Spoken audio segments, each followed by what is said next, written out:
Okay, welcome dear students. So this is the next lecture in the part of our series electrostatics. As you remember, electrostatics में हमने Coulomb's law पढ़ा है, उसके बाद फिर dipole के बारे में बात करी, इलेक्ट्रिक फील्ड इंटेंसिटी के बारे में बात की है। तो डायपोल के बारे में आज एक बड़ी स्पेशल चीज़ हम पढ़ने जा रहे हैं, जिसमें अगर एक डायपोल को किसी एक्सटर्नल इलेक्ट्रिक फील्ड में रख दिया जाए तो उसके ऊपर कितना फोर्स लगेगा और कितना टॉर्क लगेगा। So don't forget the torque plays exactly the same role as force plays in translatory motion, यानी टॉर्क रोटेटरी मोशन में वही रोल प्ले करता है जो फोर्स ट्रांसलेटरी मोशन में प्ले करता है। तो टॉर्क क्या है? Torque is also known as the turning effect of the force, जिसको कभी कभी हम मोमेंट ऑफ फोर्स के नाम से भी जानते हैं, या मोमेंट ऑफ कपल भी कभी कभी बोला जाता है। तो चलिए देखिए कि मान लीजिए ये एक्सटर्नल इलेक्ट्रिक फील्ड है, ये उसकी लाइंस ऑफ फोर्स हम दिखा रहे हैं। Suppose this is external electric field and for the time being suppose this is uniform. Uniform means in terms of direction and in terms of magnitude ये uniformly exist करता है इस पूरे environment में। और इलेक्ट्रिक फील्ड की value suppose अपन ने ई मान ली, ई वेक्टर बोल लीजिए आप चाहें तो उसको। अब मान लीजिए इस परिस्थिति में एक डायपोल रखा जाता है। Suppose this is the dipole, this is minus Q and this is plus Q. We know that dipole में इक्वल और अपोजिट चार्जेस होते हैं and they have to be separated by some distance, जिसको हमने approximately या अपनी तरफ से 2a मान लिया है। सो 2a is the distance between two particle sized charges, इसके बीच में रख दिया। अब ऑब्वियस बात है कि अगर q चार्ज को ई इलेक्ट्रिक फील्ड में रखेंगे तो पॉजिटिव चार्ज इलेक्ट्रिक फील्ड के अलोंग धकेला जाएगा और जो नेगेटिव चार्ज है वो इलेक्ट्रिक फील्ड के अपोजिट चलेगा, यानी कुछ इस तरह का फोर्स क्रिएट होगा। इसके ऊपर इस डायरेक्शन में एक फोर्स लगेगा Q multiplied by E as per the definition, और इस पर इस दिशा में एक फोर्स लगेगा Q मल्टीप्लाइड बाय E। क्योंकि ये दोनों फोर्सेस इक्वल एंड अपोजिट हैं तो ऑब्वियस बात है कि ये एक कपल को क्रिएट कर रहे हैं, और जब कपल क्रिएट होता है तो हम जानते हैं कि उसमें एक टर्निंग इफेक्ट होता है, किसी चीज़ को रोटेट करने का इफेक्ट होता है। तो इसका अगर रोटेटिंग इफेक्ट अगर हमको निकालना है इसकी मीन पोजीशन के अबाउट, तो हमको टॉर्क का मोमेंट निकालना पड़ेगा या टॉर्क की वैल्यू निकालना पड़ेगी। तो if you remember your 11th standard, तो उसमें आपने पढ़ा था कि जब कभी भी हमको ऐसी सिचुएशन क्रिएट होती है तो वन ऑफ द फोर्सेस, दो में से एक फोर्स की वैल्यू ले लेंगे multiplied by arm of the force. Arm of the force, arm of the force क्या होता है? अगर हम इस डायग्राम में देखें तो अगर हम इन दोनों को पैरेलल कर दें, इन दोनों को पैरेलल बना दें, फोर्सेस को एक दूसरे के पैरेलल हैं, तो इन दोनों के बीच में जो परपेंडिकुलर डिस्टेंस है, दिस वन, ये परपेंडिकुलर डिस्टेंस है इन दोनों के बीच की, ये वाली। अगर आप इसको नाम दे दें A, B and C, so arm of the force will become AC because this is the perpendicular distance between the line of action of the two forces. दोनों फोर्सेस की जो दिशा है, लाइन ऑफ एक्शन है जिस पे वो कार्य कर रहे हैं, काम कर रहे हैं, उसके बीच की जो परपेंडिकुलर दूरी है वो AC है। और वन ऑफ द फोर्सेस लेना है तो दोनों फोर्स में से कोई एक की वैल्यू भी ले लें तो आ जाएगा QE। तो टॉर्क की जो वैल्यू आ जाएगी इस प्रकार, इस तरह से वो हो जाएगी tau equal to QE multiplied by AC। Now if you know the trigonometry, AC ये एक राइट एंगल ट्रायंगल है। अगर आप यहाँ पर एक एंगल ले लें, सपोज यू से दैट कि ये हमारा इलेक्ट्रिक फील्ड है और डायपोल मोमेंट की हम अगर ये दिशा ले लें, आप सभी जानते हैं डायपोल मोमेंट की दिशा होती है, और ये एंगल हम थीटा कॉल कर दें, तो जैसे आप ये एंगल थीटा कॉल करेंगे तो this angle will become alternate opposite angle theta. तो थीटा मैं किसको कह रहा हूँ? Theta is the angle between E vector and P vector. What is P vector? Dipole moment की जो वेक्टर वैल्यू है वो पी वेक्टर है, जिसको आपने q इंटू 2a कॉल किया था और उसकी दिशा माइनस से प्लस के अलॉन्ग मानी थी आपने. तो ई वेक्टर और पी वेक्टर के बीच का जो एंगल है, जो कोण है, वो थीटा है. आप इस चीज़ को समझ लीजिए.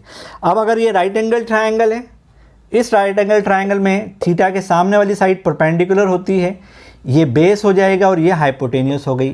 तो अगर मैं परपेंडिकुलर अपॉन हाइपोटेनियस ले लूँ, यानी A C divided by A B ले लूँ, तो ये साइन थीटा बनेगा. इन अदर वर्ड्स ए सी की वैल्यू हो जाएगी A B sine theta, and we know that A B is the actual length of the dipole, that is 2a sine theta. So let us substitute this value in the formula.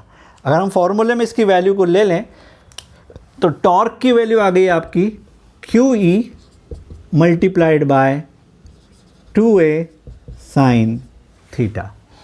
Q और 2a को हम हमेशा साथ में रखते हैं, तो Q into 2a बन जाएगा small p capital E sign theta. ये टाउ की वैल्यू आ गई. आप थोड़ा गौर से सोचें तो पता चलेगा torque is also a vector quantity, और जब भी साइन थीटा आता है तो हमारे दिमाग की बत्ती जलना चाहिए कि साइन थीटा ज़रूर किसी क्रॉस प्रोडक्ट के कारण आया होगा. रीज़न ये है कि P भी एक वेक्टर क्वांटिटी, E भी एक वेक्टर क्वांटिटी और टाउ भी वेक्टर क्वांटिटी है. तो ये तभी संभव है जब कहीं ना कहीं कोई क्रॉस प्रोडक्ट हुआ है.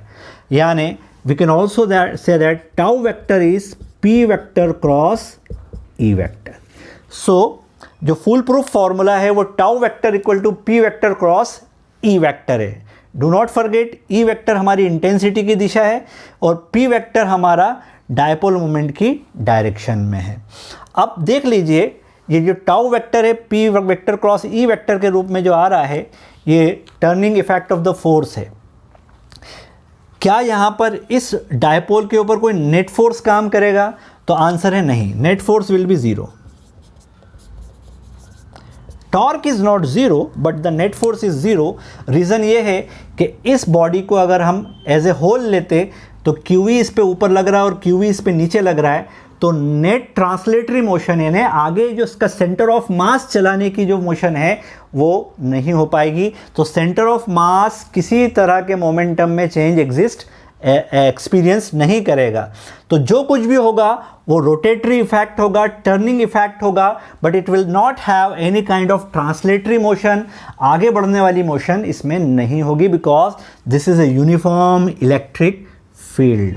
अब कुछ बातें अपन देख लेते हैं कि अगर ये यूनिफॉर्म इलेक्ट्रिक फील्ड में है तो इसमें अलग अलग क्या कंडीशंस हो सकती हैं. आप इस P साइन थीटा पर गौर कीजिए. अगर थीटा ज़ीरो हो जाए, यदि थीटा ज़ीरो हो जाए तो साइन ज़ीरो की वैल्यू ज़ीरो होती है, और साइन ज़ीरो अगर हो गया तो हमारा टाउ ज़ीरो हो जाएगा. ये कब पॉसिबल है? जब हमारा डायपोल इस डायरेक्शन में अपने आप को अलाइन कर लेगा, प्लस Q माइनस Q. इस परिस्थिति में टॉर्क भी ज़ीरो हो जाएगा. इस परिस्थिति में आपका फोर्स तो वैसे भी ज़ीरो है. लेकिन ये जो कंडीशन है इसको स्टेबल इक्विलिब्रियम कहते हैं. This is stable equilibrium condition. आप पूछ सकते हैं कि क्या मतलब हुआ स्टेबल इक्विलिब्रियम का? स्टेबल इक्विलिब्रियम का ये मतलब हुआ कि अगर आप इसको स्लाइटली शिफ्ट करेंगे इस तरफ या इस तरफ, तो ये इसकी टेंडेंसी होगी कि वापस इस पोजीशन में अपने आप को आके अलाइन कर लेने की. आप आगे जाके पढ़ेंगे हर सिस्टम इस तरह से बिहेव करता है कि वो अपनी पोटेंशियल एनर्जी को मिनिमाइज़ कर दे. This is Le Chatelier's principle जो यहाँ भी लागू होता है. अभी हमने पोटेंशियल एनर्जी के बारे में बात नहीं करी है, but soon we are going to talk about that. तब हम इसको और ज़्यादा इंसाइट दे पाएंगे, ज़्यादा गहराई से समझ पाएंगे कि ये स्टेबल इक्विलिब्रियम क्यों है. आपको पता चलेगा इस कंडीशन में इसकी पोटेंशियल एनर्जी मिनिमम होती है, मिनिमाइज्ड होती है. अगर हम इस कंडीशन में रखेंगे, यानी इसके अलॉन्ग ज्वाइन करके रखेंगे प्लस और माइनस में, तो आप ये पाएंगे कि इसकी स्टेबल इक्विलिब्रियम की कंडीशन है. और अगर आपने इसको घुमाते घुमाते घुमाते थीटा की वैल्यू 180 डिग्री कर दी, क्या मतलब? जो माइनस क्यू था वो यहाँ आ गया और जो प्लस क्यू था एकदम घूम के यहाँ आ गया. आप जानते हैं साइन 180 डिग्री भी ज़ीरो होता है, यानी टॉर्क फिर से ज़ीरो आएगा. अब फिर से फोर्स तो ज़ीरो है ही, टॉर्क फिर से ज़ीरो आएगा, लेकिन क्या इस कंडीशन को स्टेबल इक्विलिब्रियम माना जा सकता है? The answer is no.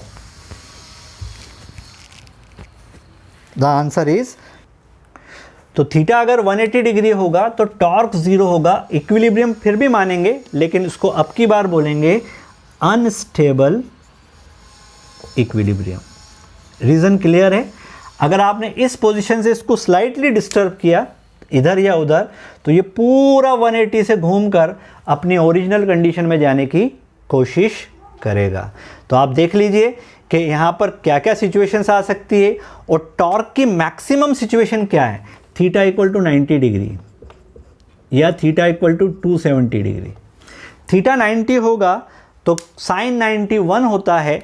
उस सिचुएशन में जो टाउ की मैक्सिमम वैल्यू है, टाउ मैक्स, वो हो जाएगा P multiplied by E। This is maximum possible torque. ये कब होगा?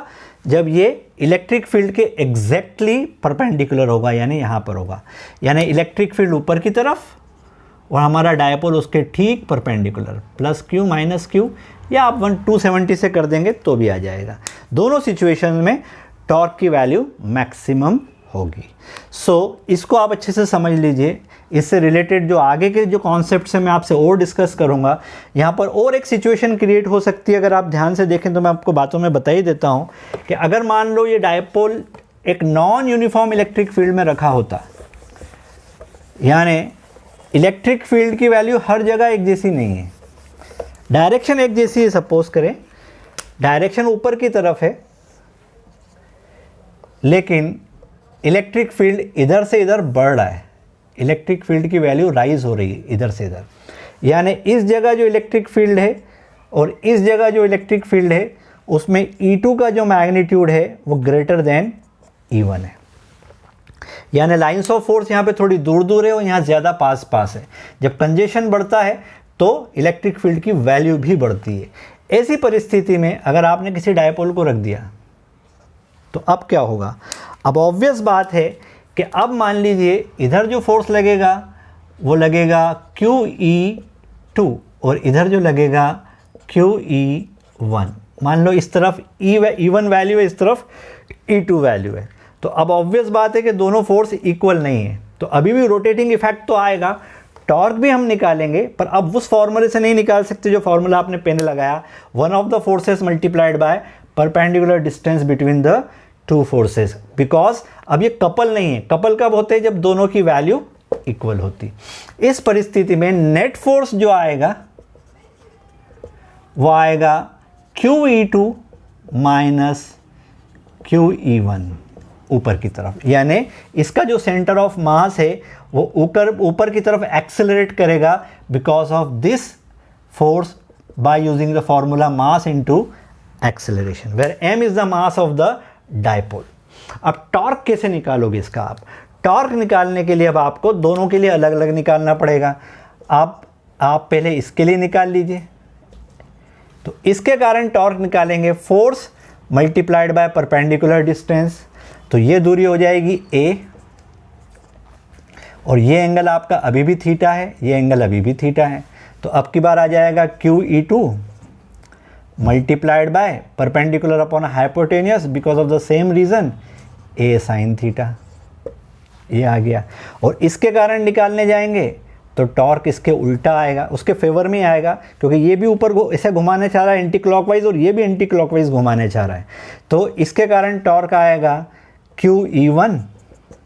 और अब जो एंगल इसका थीटा था तो ये एंगल यहाँ भी थीटा होगा, तो same reason a sine theta again.